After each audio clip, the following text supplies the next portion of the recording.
Hey everybody, it's Josh at Walnut Ridge.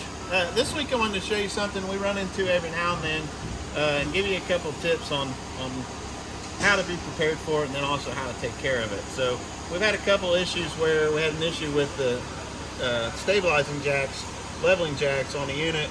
We had one recently that this door side or off door side rear jack would not work. So when they were trying to auto level, they kept getting an error, and then the jack wouldn't work at all. This one happened to be something completely different. It happened to do with the harness on the control board up there. Since the jack wouldn't work, they couldn't rehome the system to clear that error off, and they also couldn't level. They couldn't get the jack to run so that they could get it towed in. So that could be a problem if you're out on the campground and one of these is all the way down.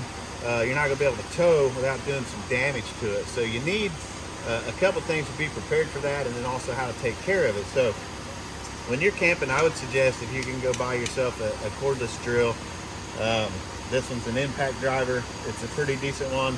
Just any kind of cordless drill is going to work, because you'll see here in a second, it's really hard to do manually without that cordless drill. But you want a cordless drill and then an assorted or an assortment of drivers, nut drivers, and you know, you should always have a number 2 square bit for most things in a camper, but in particular, this one's a 5/16 nut driver.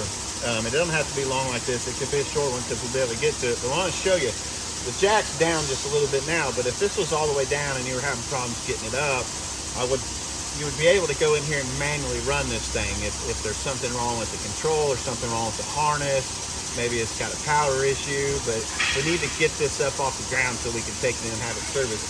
There's a real easy process to do this.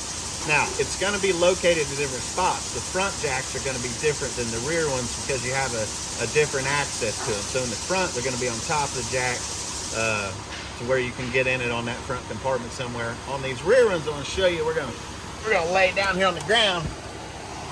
So you can see right here on the jack, the motor for the jack's right here beside it. There's a couple of harnesses up here they're tied off up in here, but one's the power harness for this and one's the sensor harness, and that's how that sensor harness, that Hall effect sensor, is how it knows, you know, when it's got too much pressure, or when it's leveled, or when it's back in the home position. So if we got this thing down and we need to run it up, it's real easy. There's a plug on the bottom of this jack you take off. You can see in there, that's where our nut driver is going to go, right on here. That's 5/16, and then you just simply run the drill to run the jack up. So this will be a little loud, but we'll run it, and then maybe we can pan out and you can see this jack moving whenever I start doing this.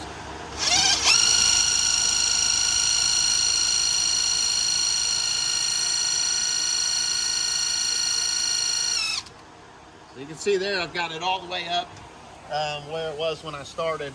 So now we could safely tow this thing and have it worked on.